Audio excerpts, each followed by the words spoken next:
Chanakya international academy உங்களுக்குள் இருக்கும் தலைவரை வெளிக்கொண்டு வரும் பியூர் பாலிடிக்ஸ் பயிற்சி பட்டறை. நேரடி மற்றும் இணைய வழி. கான்டாக்ட் 7338824242. சார், இப்போ இந்த தேவர் ஜெயந்திக்கு இன்னைக்கு செங்கோட்டையன், டிடிவி தினகரன், ஓபிஎஸ் சேர்ந்து போயிருக்காங்க. போனவங்க அங்கே துரோகத்தை வீழ்த்துவதற்காக நாங்கள் 3 பேரும் சேர்ந்து தேர்தலை சந்திக்கிறோம் அப்படின்றாங்க. இது 4 வருஷம் சொல்லிட்டு தான் இருக்கிறாங்க. இப்போ இன்னைக்கு வெளியே சொல்லிட்டு இருக்காங்க. பொது 4 ஆண்டு காலம் தினம் உங்கள் பத்திரிகை தானே வருது, டிவியில் தானே சொல்லிட்டு இருக்கிறீங்க. இதே டிடிவி தானே பேசிக்கிட்டே இருக்காரு. இன்னைக்கே பார்த்துருக்காரு. சசிகலாமா வரலையே, எனக்கு கேட்ட அளவுக்கு வரல. 3 பேர் தான் வந்ததை சொல்றாங்க அப்படின்னு நீங்க தான் சொல்றீங்க. அது வெளியில் வந்தா தானே நீங்க கற்பனையான கேள்விக்கு என்னாலும் பதில் சொல்ல முடியும். யார் பேசிட்டு உள்ளாய் 3 பேரும் பேசியிருக்கிறாங்க. அவகிட்ட பேசினாங்களா? தவறான கேள்வி கேட்க வேண்டாம், உண்மையான கேள்வி கேள்வி. இப்போ 3 பேர் செய்தியாளர் சந்திச்சுங்கிறீங்க. அது சந்திச்சிருக்கிறாங்க, நான் கேள்விப்பட்டேன். நாங்கள் பார்க்கல 3 பேர் சந்திச்சிருக்கிறாங்க. அது ஏற்கனவே போட திட்டம் தானே. இன்னைக்கு நேரத்தை போட்டாங்க. அதிமுகவில் இருக்கின்ற பொழுதே குழி பறிச்ச காரணத்தினால தான் நாங்கள் வெற்றி வாய்ப்பு இழந்துட்டோம். இப்படிப்பட்ட துரோகிகள் அதிமுகவில் இருந்த காரணத்தினால தான் எங்களை 2021 ஆட்சிக்கு வர முடியல. புரியுதுங்களா? இப்போ 2 நாளைக்கு முந்தைய என்ன சொன்னார் ஓபிஎஸ்? இவரே அதிமுக கட்சிக்கார், இவரே ஒருங்கிணைக்கின்றவர். உண்மையான அனைத்து இந்திய அண்ணா திராவிட முன்னேற்ற கழகத்தை மனசுலேருந்து இந்த வார்த்தை வராது. 2 நாளைக்கு முந்தி சொன்னார்ல, திமுக ஆட்சிக்கு வரும்னு சொன்னார். இவர் எப்படி போய் ஒன்றாக இணைய முடியும்? இதெல்லாம் திமுகவுடைய பிடிஎம்மா இருந்து செயல்படும். அது இன்னைக்கு சொல்லியிருக்காரு சார். அதிமுக அம்மா உண்மையான அம்மா தொண்டர்கள்லாம் ஒன்றிணையலாட்டினா திமுக வந்துடும் அப்படின்னு தான் சொன்னேன். திமுக வந்துடும் நான் சொல்லலை. நீங்கள் தாங்க பத்திரிகையில் போட்டீங்க. அப்படி உங்கள் பத்திரிகை செய்தி அதெல்லாம் நீங்கள் மாற்றி பேசக்கூடாது. உங்கள் பத்திரிகை செய்தி நான் வச்சிருக்கிறேன், கையிலேயே எல்லாம் வச்சிருக்கிறேன். பத்திரிகை செய்தி, ஊடக செய்தி, அவர் என்ன பேசுனான்னு எங்களுக்கு வந்திருக்கு. அதன் அடிப்படையில் தான் நான் அந்த கருத்தை சொல்கிறேன். ஓபிஎஸ் கட்சியிலிருந்து நீக்குனீங்க, செங்கோட்டை நீக்கிறதுக்கு என்ன தயக்கங்கள்? அதெல்லாம் இன்னைக்கு தயக்கம்லாம் இல்லையே, இனிமேல் தானே இருக்கும். ஏற்கனவே நாங்கள் பதவியெல்லாம் பாருங்க. அதிமுகவை பொறுத்த வரைக்கும் யார் துரோகம் செஞ்சாலும் சரி, தலைமைக்கு உடைய கருத்தை அவர்கள் முழுமையாக கடைபிடிக்காவிட்டால் யாராக இருந்தாலும் உரிய நடவடிக்கை எடுக்கப்படும். அந்த நடவடிக்கை எடுத்துக்கிட்டு இருக்கோம். சார், எடப்பாடி திமுக தான் எதிரி, அண்ணா திமுக எதிரி. அது மட்டும் இல்லை, எடப்பாடி திமுக தான் எதிரி, எங்களுக்கு அண்ணா திமுக எதிரி. அவர் எப்படி ஒன்றிணைக்கிறாங்க? யாரை ஒன்றிணைவனா? யாரு ஒரே நிமிஷம் யாரை ஒன்றிணைவாங்க? சசிகலா மேடம் 3 பேர் சந்திச்சிருக்காங்க. அது சந்திக்கலாம், நீ தான் காட்டிருக்கிற. நாங்கள் வேண்டாம்னு சொல்லுவோம். அது அவருடைய விருப்பங்க, அது தனி ஒவ்வொருத்தருடைய விருப்பம். அதை போய் நம்ம ஒருத்தருடைய விருப்பத்தை போய் மாறா நம்ம பேச முடியாது. அது என்ன கருத்து என்ன ஏதுன்னு எங்களுக்கு தெரியாது. சொல்ல புரியுதா? அனைத்து இந்திய அண்ணா திராவிட முன்னேற்ற கழகத்தை புரியுங்க. எத்தனை எட்டப்பர்கள், எத்தனை துரோகிகள் வந்தாலும் வீழ்த்த முடியாது. இது எங்கள் பகுதியில் இருக்குது உண்மையான அனைத்து இந்திய அண்ணா திராவிட முன்னேற்ற கழகம்.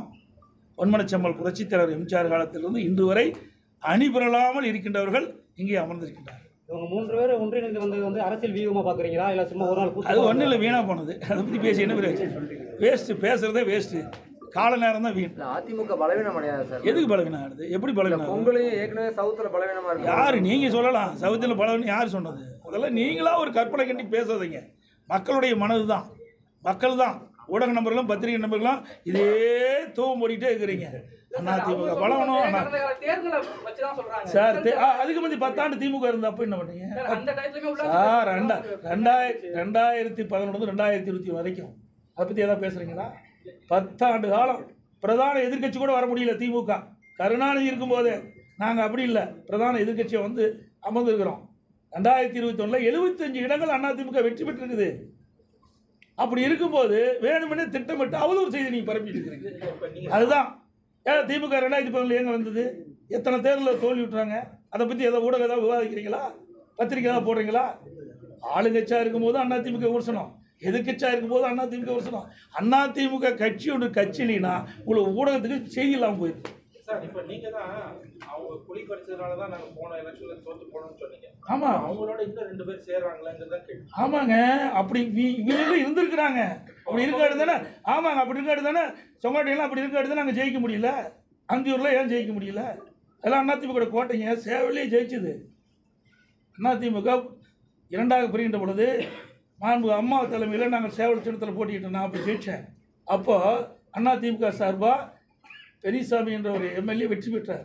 தனியாக இருக்கும்போது அப்படிப்பட்ட இதில் 1020 ஓட்டில் தோற்று.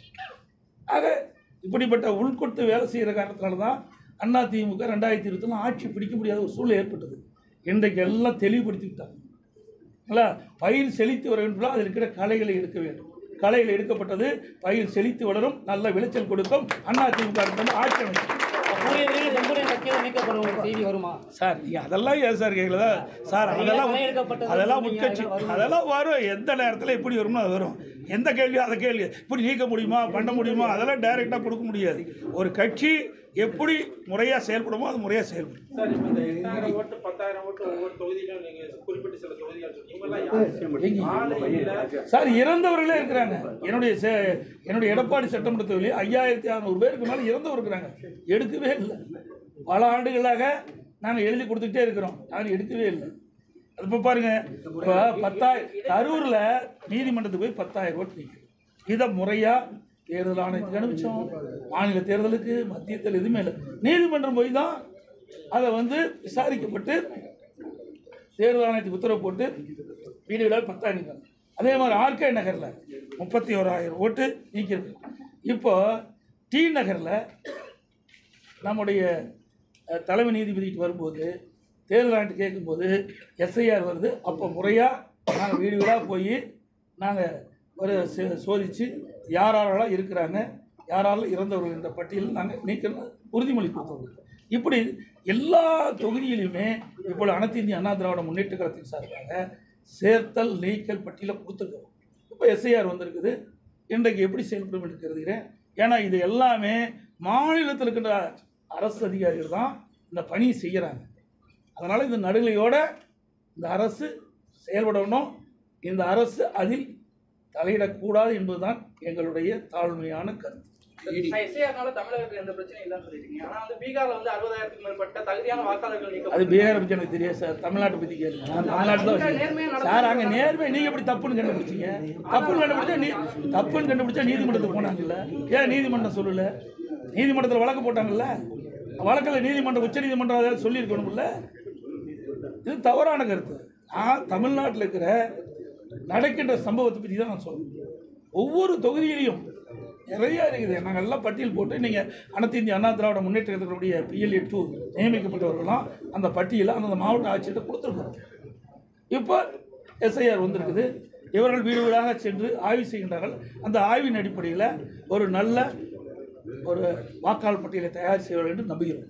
இடைப்பட்ட காலத்தில் டெத் சர்டிஃபிகேட் இல்லாமல் ஒருத்தரை நீக்க முடியாது அப்படின்னு ஒரு தகவல் வந்ததுனால தான் யாரையுமே நீக்காம விட்டுட்டாங்க தான் சொன்னாங்க. ஒரு 5-6 வருஷத்துக்கு முன்னாலே இந்த பிரச்சனை வரும்போது டெத் சர்டிஃபிகேட் தான் நீக்க முடியும் எலெக்ஷன் கமிஷன்ல சொன்னாங்க. பிறப்பிறப்புல யார் பார்க்கணும்? அவர்கிட்ட அந்த அதிகாரி டிவியா? அதுதானே ரெவன்யூ டிபார்ட்மெண்ட் தானே அதிகாரிகள். அவருடைய எல்லா இதுவும் இருக்குது. அதே மாநகராட்சியில் எல்லாம் இருக்குது, நகராட்சியில் இருக்குது. அதை வச்சு யார் இருந்தாலும் தாராளமாக கண்டுபிடிக்கலாமே. இது ஒன்றும் பெரிய விஷயம் கிடையாது. என்ன ஒரு இருந்தாலும் ஒரு 1000 ஓட்டு 1500 ஓட்டு இருக்குது. இப்போ தேர்தல் நடக்கும்போது ஸ்லிப் கொடுக்க போகிறாங்க. 3 நாளில் ஸ்லிப் கொடுத்துருக்காங்க நேரடியாக வாக்காளர் பார்த்து. அப்போ எஸ்ஐஆரில் கிட்டத்தட்ட நீங்கள் ஒரு 10 நாள் எடுத்துக்கங்க, நேரடியாக போங்க, விசாரிங்க, அதில் என்ன பிரச்சனைன்னு பாருங்கள். இதை உண்மையான வாக்காளர் பட்டியலாம் தயாரிக்க சொல்கிறோம். இது ஆளுங்கட்சி வேணுமென்றே திட்டமிட்டு ஒரு தவறான கருத்தை பரப்பி வராங்க. அந்த கூட்டணி கட்சியெல்லாம் சால்றாப்பு. இதில் என்ன இருக்குதுன்னு எனக்கு ஒன்றும் புரியல.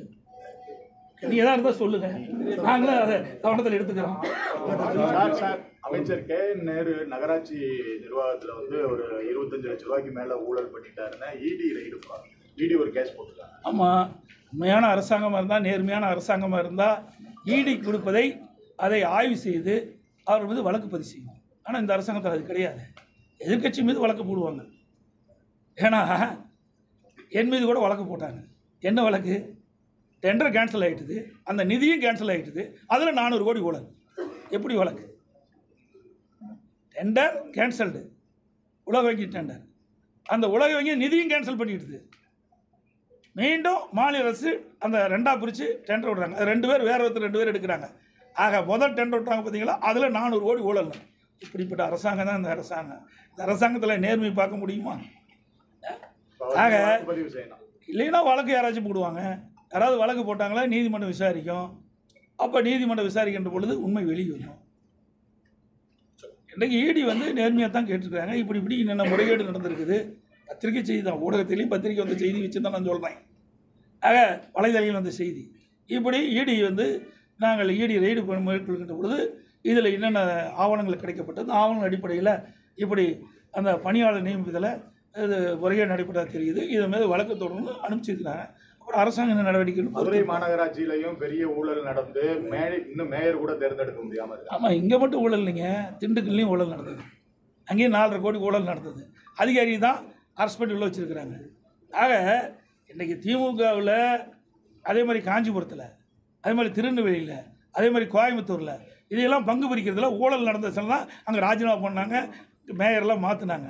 ஆக அனைத்து இந்திய அண்ணா திராவிட முன்னேற்ற கழகம் அடுத்த ஆண்டு ஆட்சி பொறுப்பு ஏற்ற பிறகு தான் எந்த மாநகராட்சி, எந்த நகராட்சி, எந்த பேரூராட்சி, எந்த ஒன்றியத்தில் என்னென்ன முறைகேடு என்பதையெல்லாம் கண்டுபிடித்து மக்கள் வெளிச்சம் போட்டு காட்டப்பட்டு முறைகேட்டில் ஈடுபட்டிருக்கிற என்பதெல்லாம் சட்டப்படி நடவடிக்கை எடுக்கப்படும். தேசிய ஜனநாயக கூட்டணியில் இன்னும் அதிகமான கட்சிகளை வர வைக்க முயற்சி எடுப்பதாக அமித்ஷா வந்து நியூஸ் 18 கொடுத்த பேட்டில் சொல்லியிருக்காரு. யாரெல்லாம் வரப்போறா சார்? தாவேக்காவிடம் நல்லா புரிஞ்சுக்கிங்க. அனைத்து இந்திய அண்ணா திராவிட முன்னேற்ற கழக தலைமையிலே இன்றைக்கி பாரதிய ஜனதா கூட்டணி அமைச்சிருக்கிறது.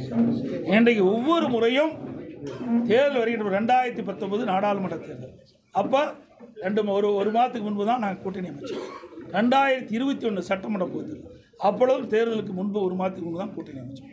2024 அப்பொழுதும் தேர்தல் அறிவிக்கப்பட்ட பிறகு தான் நாங்கள் தேமுதிக தான் கூட்டணி. இப்படி அனைத்து இந்திய அண்ணா திராவிட முன்னேற்ற கழகத்தை பொறுத்த வரைக்கும் தேர்தல் அது வந்தாங்க அமைச்சோம். இருந்தாலும் இன்னும் அந்தந்த கட்சிகள் சுயமாக சுதந்திரமாக செயல்பட்டு கொண்டிருக்கின்றது. ஒரு கூட்டணி அமைக்கப்பட்டு விட்டால் அந்த கூட்டணியினுடைய இதில் தான் அவர்களும் செல்ல முடியும். கூட்டணியினுடைய கொள்கையின் அடிப்படையில் செயல்படுத்த முடியும். ஆக தனியாக அந்த கட்சி எது செயல்படுத்த முடியாது, எந்த கருத்தையும் சொல்ல முடியாது. இப்போ அப்படி தானே திமுக தலைமையில் இந்த கூட்டணி கட்சியெல்லாம் ஏதாவது வாய் திறந்துருக்குதா? டெல்டா மாவட்டத்தில் இவ்வளவு நெல் பாதிப்புண்டாயிருக்குது, அதில் ஏதாவது வாய் திறந்து பேசினாங்களா?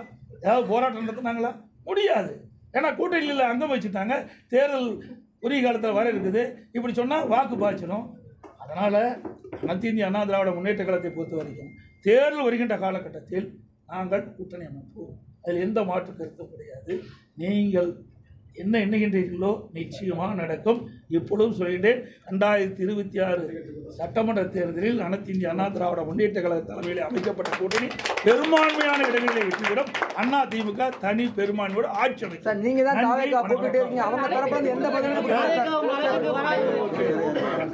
அதாவது நாங்களாம் நீங்கள் தான் தவறான செய்தி வெளியிட்டு இது ஊடக நபர்களும் பத்திரிகைகளும் இந்த நேரத்தில் கேட்குறோம்.